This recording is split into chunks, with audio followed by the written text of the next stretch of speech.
बच्चों 100 शब्द प्रति मिनट गति का डिक्टेशन में आने वाले फ्रेजेस देखें।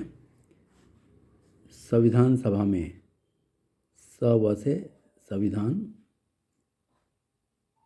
संविधान का सब चिन्ह हमारे पास, इसी में सभा में लगा दें, संविधान सभा में। धर्मनिरपेक्ष,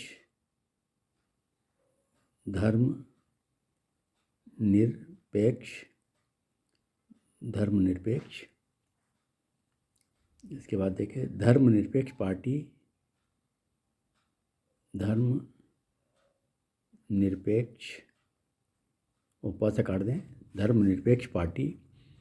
ऐसा प्रश्न है कि, लाइन को टच करके, ऐसा प्रश्न है कि राष्ट्रीय बहस, राष्ट्रीय को बड़ा कर दें, राष्ट्रीय और बहस लगा दें, राष्ट्रीय बहस।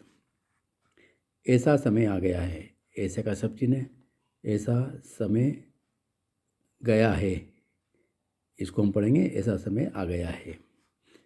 देख सकते हैं, देख सकते हैं। परस्पर विरोध है, परस्पर का सब चिन्ह है, विरोध है, परस्पर विरोध है। धार्मिक मामलों में, धार्मिक मामलों में। कारगर रूप से, कारगर को डबल कर दें, रूप से। उदाहरण के तौर पर, उदाहरण का सब चिन्ह है, तौर को डबल कर दें, उदाहरण के तौर पर। सबको साथ लेकर, ये सबको साथ लेकर को डबल करें, सबको साथ लेकर।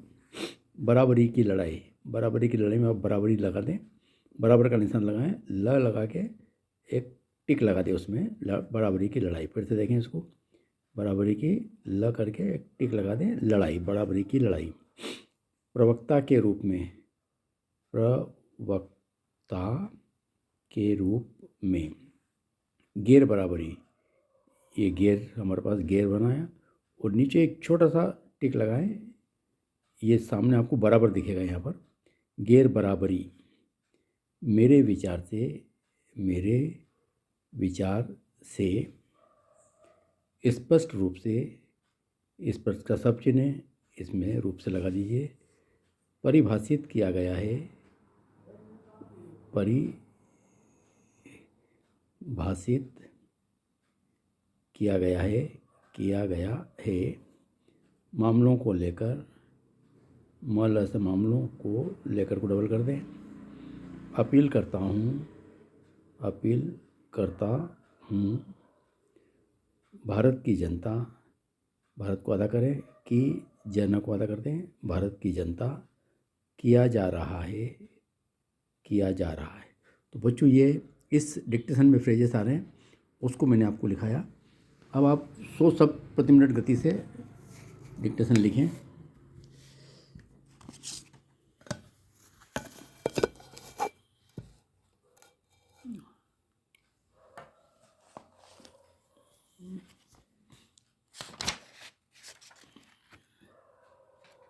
Yes, start. श्री इंद्रजीत ने एक बहुत ही संगत मुद्दा उठाया है। वास्तव में मैं उसी संकल्प को पढ़ने जा रहा था जो उन्होंने संविधान सभा से पढ़ा। मुझे अपनी पार्टी की एक बैठक में इसे उठाने का अवसर मिला था। एक धर्मनिरपेक्ष लोकतंत्र में गैर धर्मनिरपेक्ष पार्टियों का क्या स्थान है, या उस लोकतंत्र में भाग लेने वाली पार्टियों का गठन तथा कार्यक्रम कैसा होना चाहिए। यह एक ऐसा प्रश्न है जिस पर राष्ट्रीय बहस की आवश्यकता है। मैं यह बहस चाहता हूँ। मैं चाहता हूँ कि विचारक और नेता साथ साथ आए, एकजुट हों, क्योंकि अब ऐसा समय आ गया है जब हम आसानी से यह देख सकते हैं कि इन शक्तियों में परस्पर विरोध है। हमने बहुत सालों तक इसे चलाने का प्रयत्न किया। अब हम देखते हैं कि एक ऐसी पार्टी है जो एक धार्मिक मामले को अपना मुख्य मोर्चा व घोषणा पत्र का मुद्दा बनाती है। मैं धर्म के विरुद्ध नहीं हूँ। धर्म के विरुद्ध मेरे मन में कोई बात नहीं, परंतु एक धार्मिक मामले को राजनीति में एक के बाद एक चुनाव में इस्तेमाल करने को मैं स्वीकार नहीं कर सकता। इस पर ध्यान देने की आवश्यकता है और इसकी कारगर रूप में जांच करनी होगी।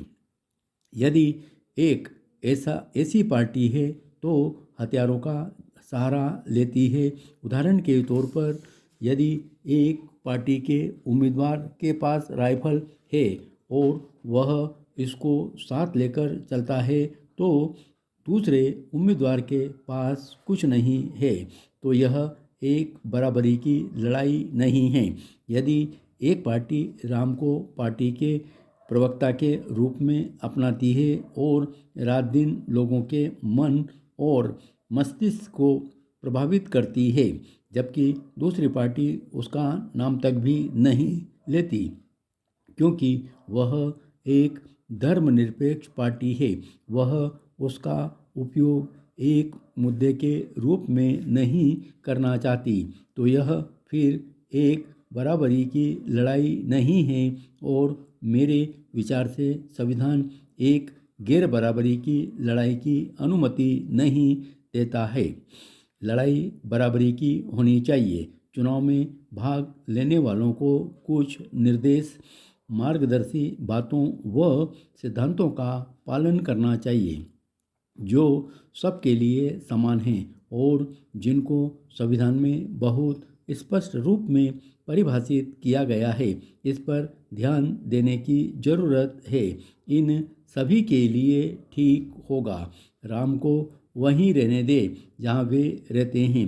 हम उन दूसरे विषयों पर मामलों को लेकर उनके आधार पर लड़ें जो लोगों की दृष्टि में काफ़ी अधिक महत्वपूर्ण हैं और संविधान को सही रूप में लागू करने व उसके सही अर्थों में कार्य करने का यही एक रास्ता है।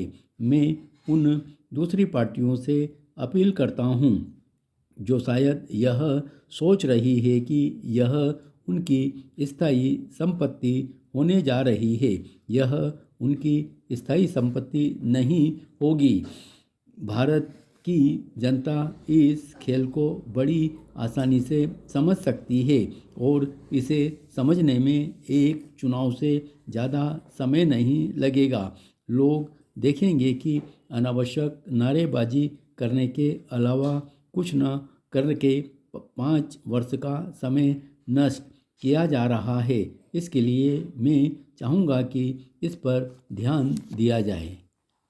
धन्यवाद।